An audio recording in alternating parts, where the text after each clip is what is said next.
সে যখন lieutenant colonel, আমি তখন আর্মির ওসিএসইউ, তখন মিলিটারি রিলেটেড একটা কেসে হঠাৎ করে 2টা নাম্বারের লাগবে, কল লিস্ট লাগবে। ওরে বলার 15 মিনিটের মধ্যেই মানে ও জাস্ট ফোন করে বললো তার এক স্টাফকে সাথে, মানে ওর এতটুকু অ্যাক্সেস ছিল।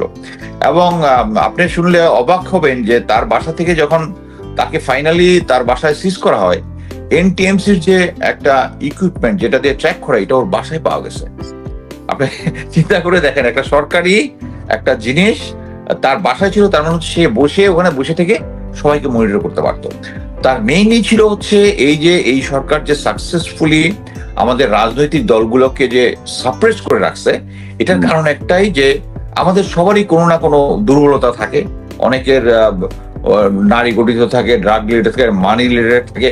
এই জিনিসগুলো ফোনের মাধ্যমে সে জোগাড় করে তাদেরকে সে ব্ল্যাকমেইল করে, আমি এখন তার টাকার অংশ দেখে মনে করলাম যে হয়তো বা সে টাকা পয়সা নিয়ে আমি প্রথমে তারা ভাবতাম যে Zia only power hungry, but actually আমি অনেক আগে, মানে কিছু কিছু আছে ইনফরমেশন আছে আগে, অনেক আগে থেকে পেলেও এগুলার সাপোর্টিং না থাকলে ওটা বিশ্বাস করিনি। আমি একবার খবর পেয়েছি যে তার যে মিরপুরে ডিওএইচএস এ যে তার বাসাটা আছে, ওখানে সিসিটিভি লাগানো আছে সব সময়।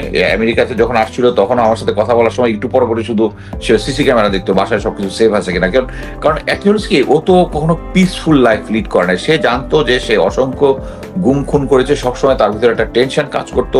এখানে আসার পরে জাস্ট 15-20 মিনিট পরে সে সিসি ক্যামেরা দেখতো এখানে।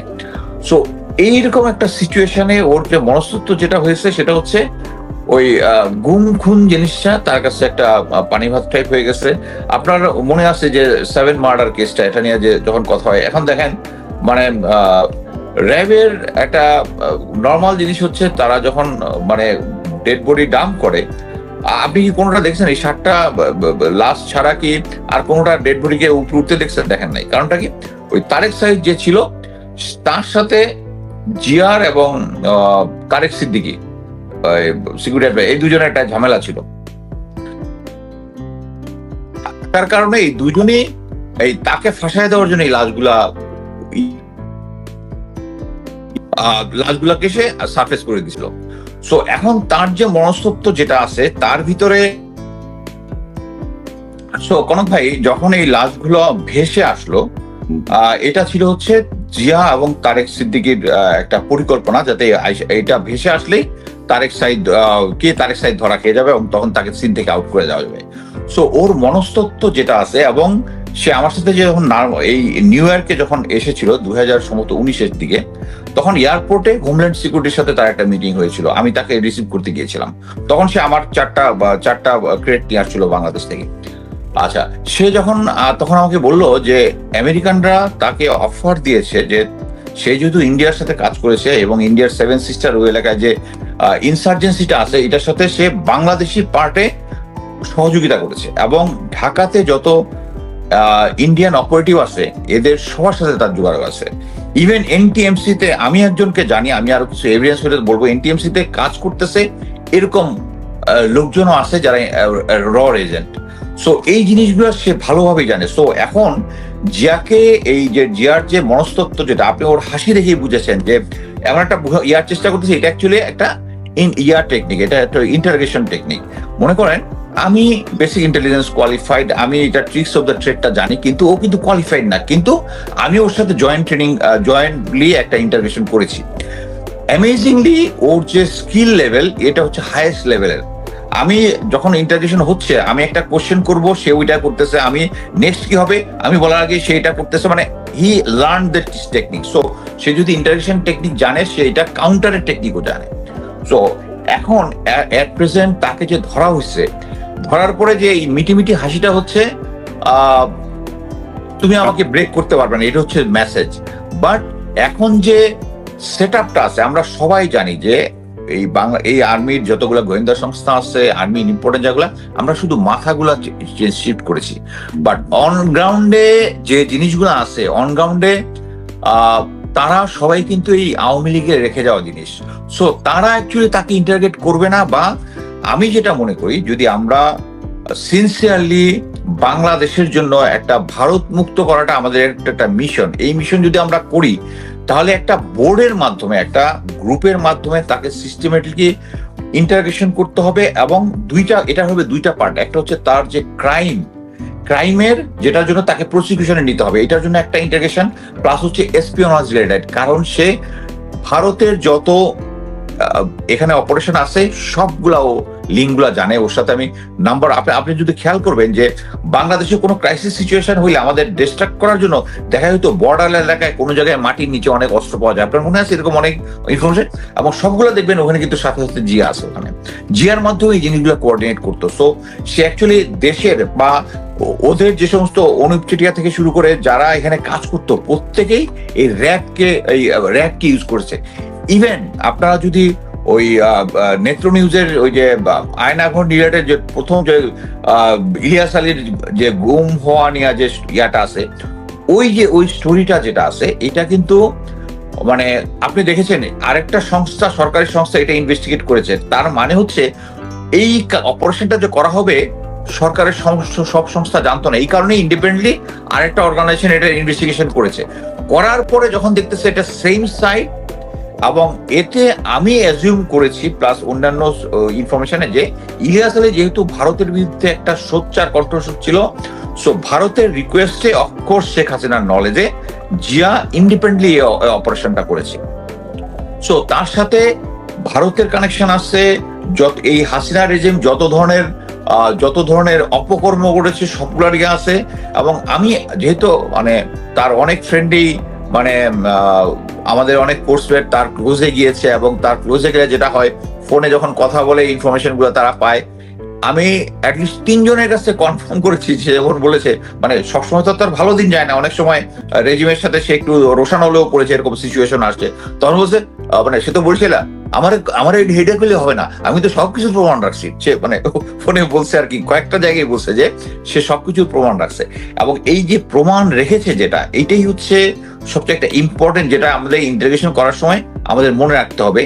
আমরা জানি যে কয়েকদিন আগে তাকে যখন প্লেনে এয়ারপোর্টে পৌঁছায় দিয়েছিল সে যাতে পালিয়ে যায়, এটার কারণটা হচ্ছে এটা আমাদের যতগুলা সংস্থা আছে সবাই জানতো যে তার কিন্তু সোশ্যাল মিডিয়ার অ্যাক্টিভিটিস এবং অন্যান্য অ্যাক্টিভিটিস এর কারণে সে যখন যেতে পারলো না, তখন তাকে এনে তখন বুঝে ফেলছে তাকে তারা আর পাসপোর্ট মানে বিদেশ যেতে দেবে না। সে যদি বিদেশ চলে যেত তাইলে এই হাসিনা রেজিম এবং যারা প্রেজেন্ট সার্ভিং আছে, ইভেন আমি বলবো যে সেনাবাহিনীর প্রধান থেকে শুরু করে সবার তো সে ফোন কল রেকর্ড করতো। এখন আমরা জানি যে সেনাবাহিনীর প্রধান এই ভারতের কৃপা ছাড়া হয় না। এখন ওনার যদি কোনো কল রেকর্ড থেকে থাকে তো ওনার তো ভয় পাওয়ারই কথা।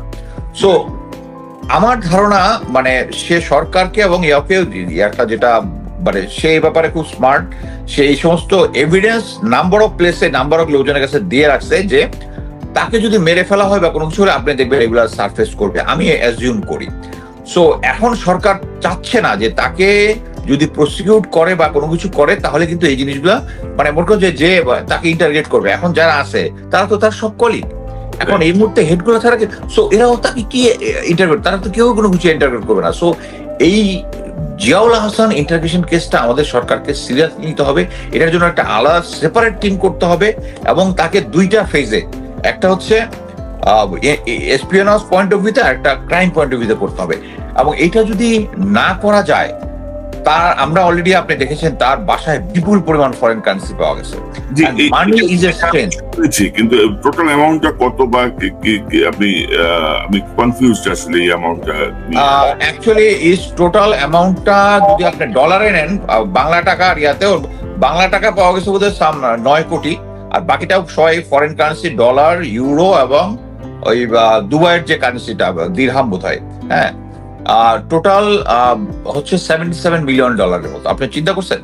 তো বাসায় পাওয়া গেছে। আমি যখন মঙ্গলবার দিন ফার্স্ট ইনফরমেশনটা পাই, আমাকে একজন মানে এটা একটা মানে পুলিশ সোর্স থেকে আসতো যে ওখানে ওর মাধ্যমে আসে যে 8টা ট্রাঙ্ক পাওয়া গেছে, ওখানে 8টা টাকার ট্রাঙ্ক পাওয়া গেছে। আমি তো এটা বিশ্বাস করি অ্যাকচুয়ালি, যেটা হয় এটা এখনো পাবলিক হয়নি, কিন্তু কোনো পত্রিকায় আসেনি।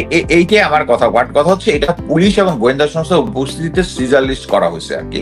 সো এটা আমার মনে হয় এখন না হলেও কয়েকদিন পরে এই জিনিসটা আসবে, আমি স্ট্রংলি বিশ্বাস করি। যদি এত বড় একটা অঙ্ক টাকা 3টা গোয়েন্দা সংস্থা এবং পুলিশের উপস্থিতিতে হওয়ার কথা না আর কি। কেউ এটাকে গায়েব করে দিবা বা এরকম সুযোগ আমার মনে হয় নেই। বাট আমার মনে হয় টাইমে এটা আরো সামনে আসবে। বাট আপনি যেটি বলছিলেন সেটা আমার গতকাল থেকে মনে হচ্ছিল যে মানে জিয়ার ইন্টারোগেশন করবে কে, জিয়াকে ইন্টারোগেট কে করবে। প্লাস ধরেন আনিসুল হক সাবেক আইনমন্ত্রী, তাদের প্রশ্ন করলে সে মিটিমিটি হাসে, কোনো উত্তর দেয় না। কারণ এরাই তো ধরেন যারা এখন ইন্টারোগেট করছে তারাই তো কয়েক আগে স্যার বলে সেলিউট করছে, তার পক্ষে খুব বেশি ভালো মানে এরা তো যে সাধারণ একটা কর্মী পাইলে পিঠায় হাত থেকে ভেঙে দিতে পারে, এদেরকে ইন্টারোগেট কিভাবে করবে আমার সন্দেহ আছে। আমার মনে হচ্ছে সরকার নিশ্চয়ই একটা ব্যবস্থা গ্রহণ করবে, যদিও সরকারের আস্থা দিন দিন মাইনাস হচ্ছে আর কি, 100 থেকে আস্তে আস্তে নিচের দিকে নামতেছে। কথা হচ্ছে এখন ইন্টারগ্রেশন রিলেটেড যারা করবে তারা সবই আগে জিয়ার আন্ডারে কাজ করেছে বা জিয়ার আশেপাশের লোক। এদের দিয়ে ইন্টারগ্রেশন বা এটা হওয়া মানে আমার কাছে এটা আকাশ কুসুম ছাড়া আর কোনো কিছুই না। প্লাস এখনো সেনাবাহিনীর যতগুলো আছে মনে করেন যে আমি 9 ডিপ থেকে খবর পেয়েছি যে তারা ওখানে ডেপ্লয়ের আছে, কিন্তু brigade commander brigade general Saifullah সম্ভবত 32 লঙ্কর্স বা সামহার সে এনএসআই তে ছিল আগে, সে নাকি ওই ওখানে পাওয়া যাচ্ছে আওয়ামী লীগের লোকজনের বাসায় অস্ত্র আছে, অফিসাররা যাইতে যাচ্ছে তাদেরকে পারমিশন দিচ্ছে না। কারণ এটা সমস্ত বাংলাদেশের একই অবস্থা যে যারা আছে ফার্স্ট লেভেলটাকে টপ করা হয়েছে, কিন্তু সেকেন্ড লেভেল যারা আছে এই সমস্ত ইম্পর্টেন্ট জায়গাতে আওয়ামী লীগ যারা লেসপেন্সার যারা তারা কোথায় ছিল, ডিজিএফআই তে ছিল, এনএসআই তে ছিল, র্যাবে ছিল, এই এই এই এসএসএফ এ ছিল, পিআর ছিল, এগুলাতে। সো এই লোকগুলা যখনই কোন একটা জায়গায় আসছে প্রমোশন, এবং এরা সবাই প্রমোশন পেয়ে বড় বড় পোস্টে গিয়েছে, এরা অ্যাকচুয়ালি অনগ্রাউন্ডে। এবং এইটাই কিন্তু আমি মনে করি যে জিয়াউল হোসেনের মিটি হাসির পিছনে এটাই কারণ সে তার জানে যে পুরো আদালতটা এখনো আওয়ামী লীগের, উপরের দিকে কিছু চেঞ্জ হচ্ছে কিন্তু পুরো আদালতটা আওয়ামী লীগের। এবং সে বলছে যে বেসিক জিনিস সে তো জানে, হিজ পার্ট, সেখানে নিজেই বলছে যে আমি এনটিএমসি তে করি, এনটিএমসির কোনো অস্ত্র নাই, কোনো ইয়া নাই, তার মানে হচ্ছে তার কোনো ইয়া নাই। কিন্তু আমরা সবাই জানি যে এই জন্য আই উইটনেস দরকার, তাকে প্রসিকিউট করতে হলে সে, কারণ তার আন্ডারে নাই, কিন্তু সে ভার্চুয়ালি র্যাব, এনটিএমসি, ডিজিএফআই সবগুলোকে সেই চালায়। সো অ্যাকচুয়ালি ও, আমি আপনাকে আগেও বলেছি যে ও কিন্তু একটা ফ্যামিলি মেম্বার হিসেবে খুব ফ্যান্টাস্টিক, তার family life is very sound, তার ওয়াইফের সাথে তার রিলেশনটাও খুব ভালো। আমরা যেহেতু অনেক আগেই আমাদের মধ্যে সবার আগে সে বিয়ে করেছে, সো এইগুলো দিক থেকে চিন্তা করে মানে ও যে এরকম একটা মনস্টার হয়ে যাবে এটা অ্যাকচুয়ালি আমরা কেউই চিন্তা করি নাই। তারপরে যখন আস্তে আস্তে যখন সে এরকম রূপান্তরিত হলো, আমাদের সবার ভিতরে একটা জিনিস ছিল যে জিনিসটা হচ্ছে কি যে খুন খারাপির সাথে আমার ফ্রেন্ড